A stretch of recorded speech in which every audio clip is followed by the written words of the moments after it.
Week 9 is officially underway, and today I'll be taking care of you guys with my top 30 running back rankings tier list, talking through my RB1s, my RB2s, my RB3s, and my 5 favorite deep flex plays. Corey usually does this on Saturdays, but today I will be taking care of you guys. So if you guys enjoy, make sure you leave a like down below. Comment your biggest start-sit decision. I'll try to get to as many as possible. And of course, if you're new to the channel, hit the subscribe button. We are on the road to 40,000 subscribers. Appreciate you guys for that continued support. But with that being said, let's get right into these running backs.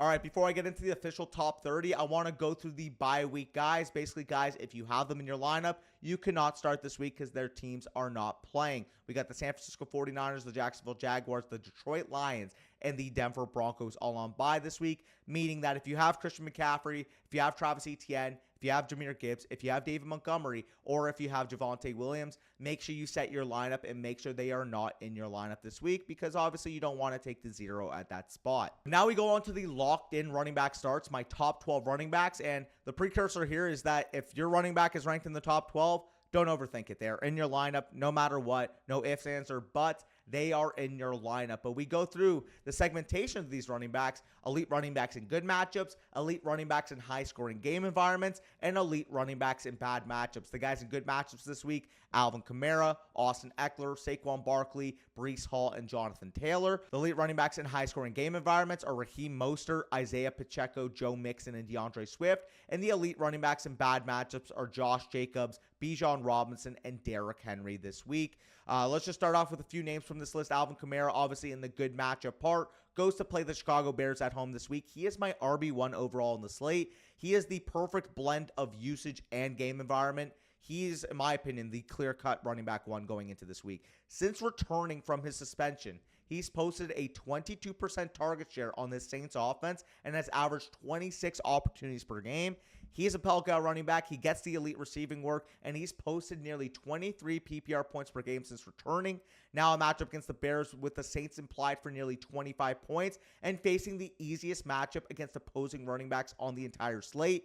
You're firing them up, and you're firing them up with weak winning level confidence. We go on to Saquon Barkley, running back of the New York Giants, going to play the Las Vegas Raiders on the road this week. He is my RB3 overall in the slate, and the reason why I'm all in on Saquon Barkley this week is simply due to the volume we can expect. 27 opportunities, and while it hasn't been efficient due to the offense he is and how bad the line play has been in New York, Saquon Barkley is averaging 17 PPR points per game. Now he faces a Raiders defense that's given up huge performances to running backs in recent weeks. We saw what Jahmyr Gibbs was able to do to them last week. Deontay Foreman, like they've given up some big-time performances to fantasy running backs with Saquon Barkley next on the docket. This is the 5th easiest matchup on the entire matchup chart.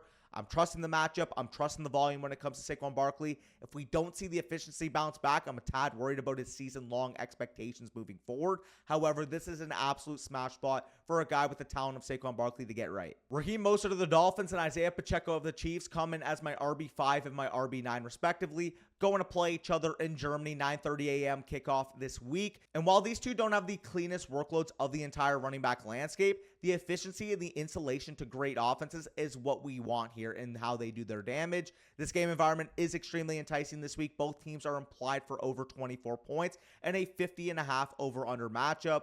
For Mostert, the Chiefs represent an incredibly difficult matchup, but Mostert's touchdown equity in this offense, 12 touchdowns in 8 games, is absolutely nuts. If the Dolphins get inside the 5, if the Dolphins get in the red zone, you can expect Raheem Mostert to handle the rock. On the flip side with Isaiah Pacheco, he's averaged 18.2 opportunities per game in this offense since week 3, and he now faces a Dolphins defense that ranks as the 3rd easiest matchup on the entire matchup chart. You're firing him up with confidence. You're firing him up as an RB1 this week. Absolutely love what Isaiah Pacheco represents. My running back 9. Bijan Robinson, running back of the Atlanta Falcons, goes up against the Minnesota Vikings at home this week and comes in as my running back 7 on the slate. He's been relatively volatile this year, but despite inconsistencies with his raw touch totals, the play of Desmond Ridder, and even a cluster headache mixed into that equation, he is still a running back 1 in terms of points per game. And obviously, if you drafted Bijan Robinson, he hasn't quite met the expectation you've had for him so far. But I do think this is a get-right spot. Taylor Heineke's now in at quarterback. I expect improved offensive success because, quite frankly, that is just how bad Desmond Ridder was for this entire offense.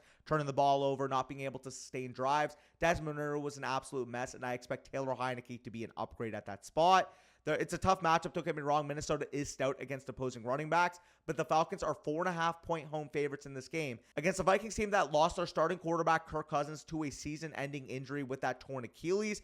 Bijan Robinson has shown that he's efficient on his touches all year. Even if he doesn't get quite the work of other running backs in this range, I do think the efficiency and I do think the game script are in his favor this week, hence why he is my running back 7. And my running back 12 of this week was actually Derrick Henry, running back of the Tennessee Titans. Did play on Thursday Night Football, big-time performance. 17 carries, 75 rushing yards, and a rushing touchdown in this game, while also contributing in the passing game with 3 targets turned into 3 receptions and 27 yards. If you had Derrick Henry and you started him with running back 1 level confidence, you are absolutely satisfied with this level of performance from the king himself. But now we move on to the high-end running back 2s, starting off with my running back 13 on the week, Tony Pollard of the Dallas Cowboys, going on the road to play the Philadelphia Eagles. And I'm not going to sugarcoat it. If you drafted Tony Pollard, he has been incredibly disappointing this year, because if you look at it from a process standpoint, and if we were to come into the year saying that Tony Pollard would have this type of volume on this type of Cowboys offense, Tony Pollard would have been a top 5 pick, because we've seen this guy be one of the most efficient running backs in past years.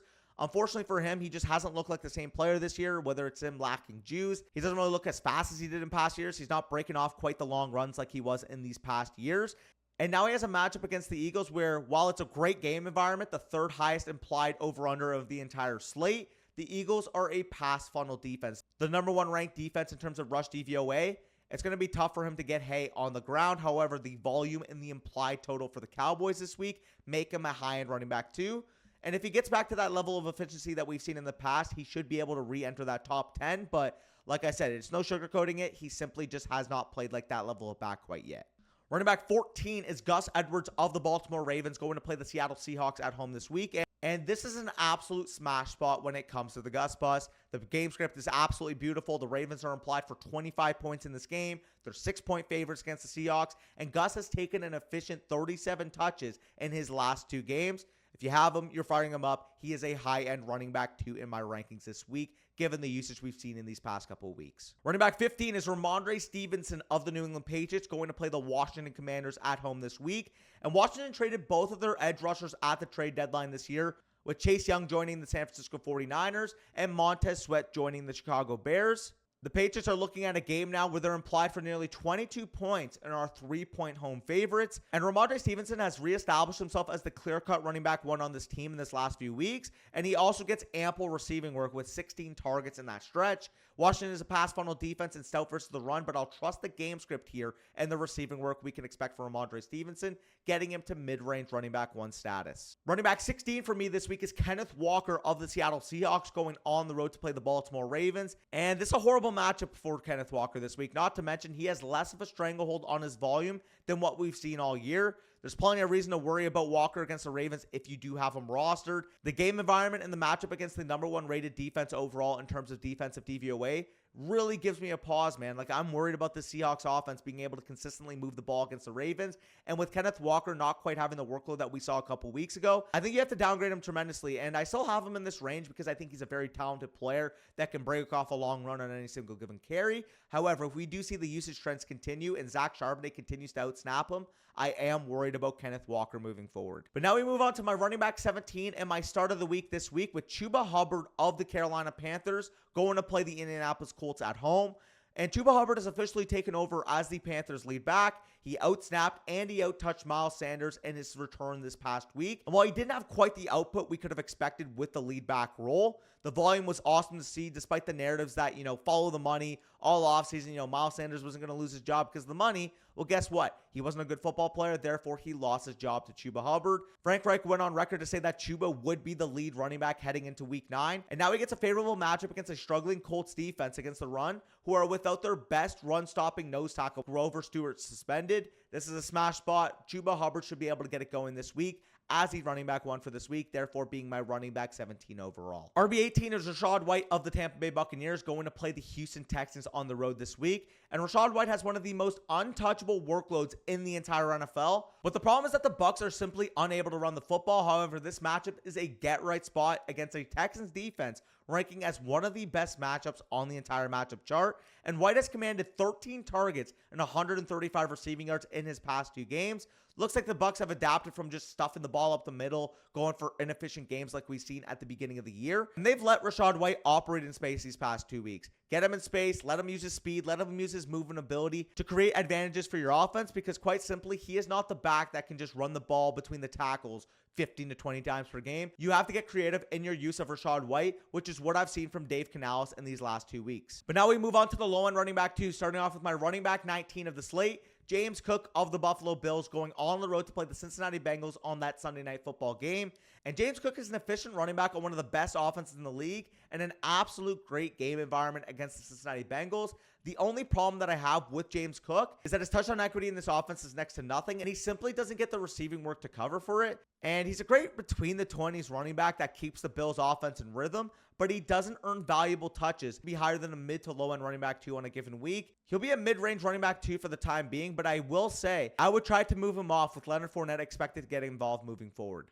Running back 20 is Aaron Jones of the Green Bay Packers going to play the Los Angeles Rams at home this week. And he was described by Matt LaFleur as someone they're ready to let loose. So it sounds like that he's the healthiest he's been since that week 1 hamstring injury he suffered.